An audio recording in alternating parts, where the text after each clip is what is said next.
1.1 Developments in East Asia. So this is like China, Japan, Korea, Vietnam, that area. And we're starting with China and the Song Dynasty. That was from 960 to 1279. It replaced the Tang Dynasty and was around for like a long time. And part of the reason it was so strong and could stand for so long was its bureaucracy. So it had an imperial bureaucracy. There were these appointed officials who were carrying out the policies that the empire had made. The bureaucracy is an example of a continuity for China. And during the Song Dynasty, their bureaucracy was expanded and strengthened. It was also a meritocracy. So, like, you can rise through your merit. And this was done through civil service exams. So basically, if you do well on this exam, then you could get, like, a really good job in the bureaucracy.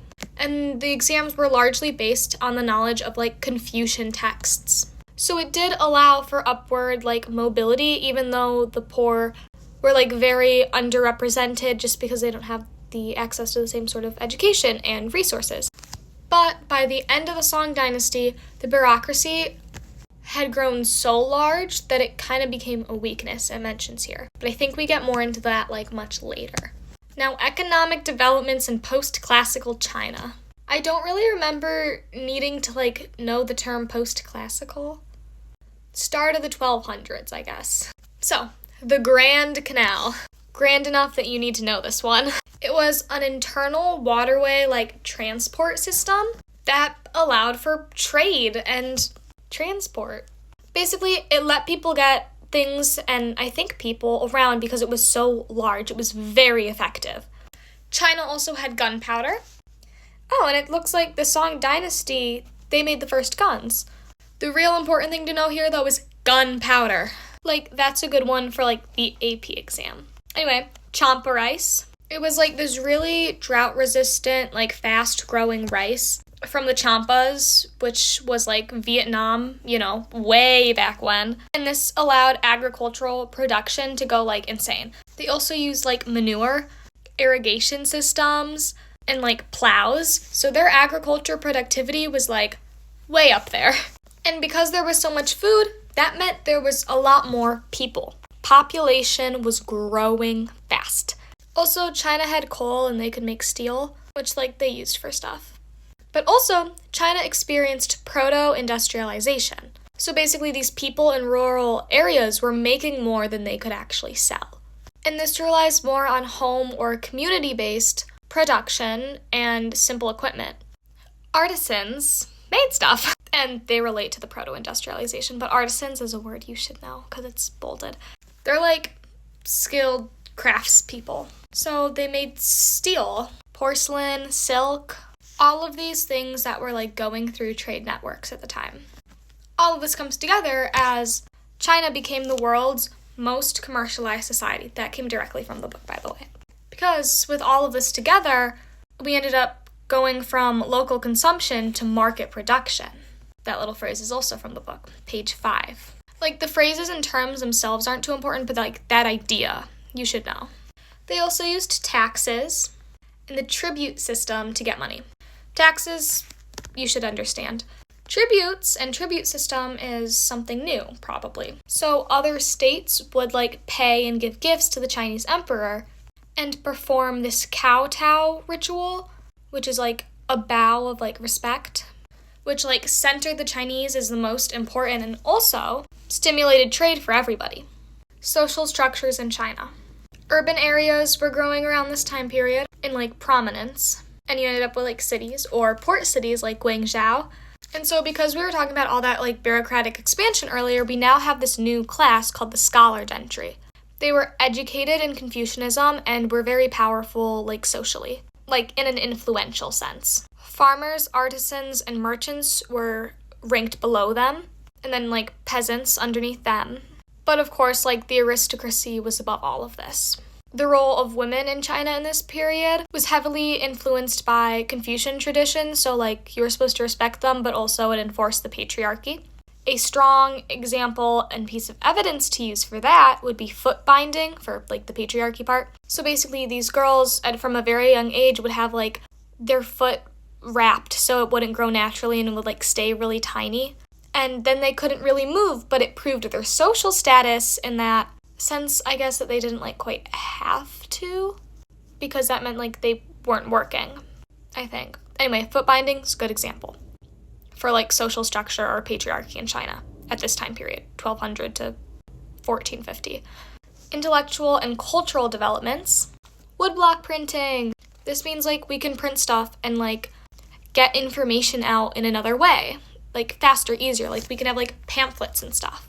And then because this paper and printing was expanded, the privileged classes in China, like the scholars, had an increased access to literature. That being said, most peasants were illiterate. Religious diversity in China. So through the Silk Roads, Buddhism came from India to China. There are 3 types that the book lists.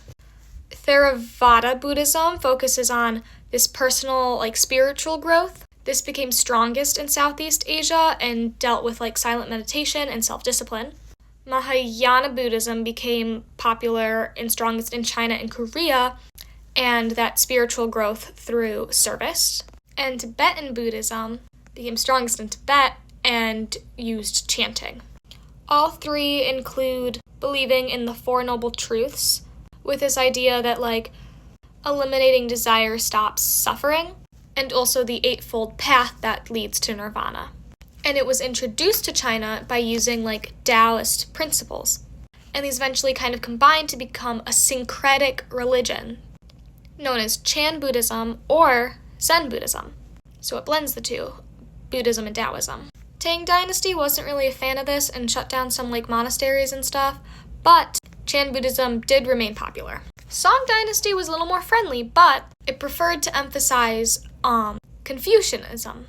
And the Song Dynasty really benefited from that idea of filial piety, which is found in Confucianism, which basically enforces like respect for one's elders, such as the head of the family or the ruler.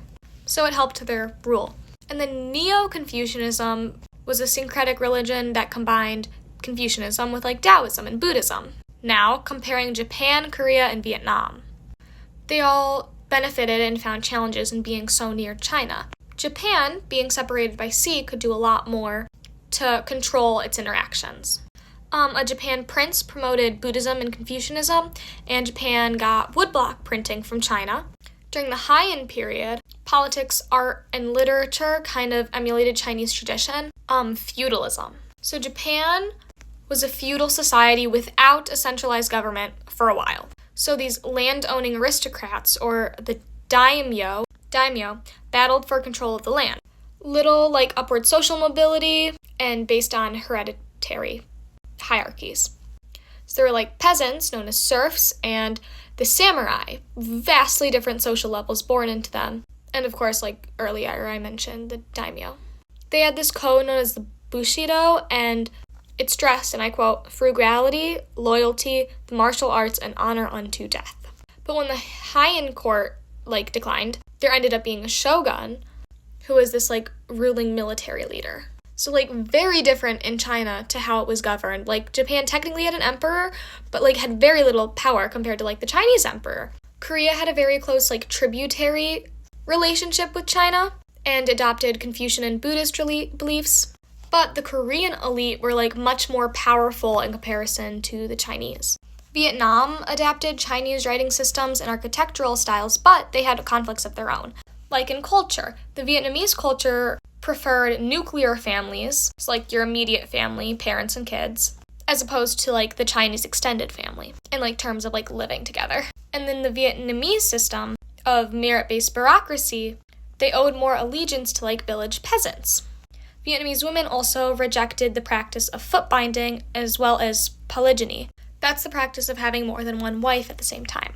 And also sometimes Vietnamese rebels would kind of battle with the Chinese. Here it's as the Tang Dynasty was beginning to crumble.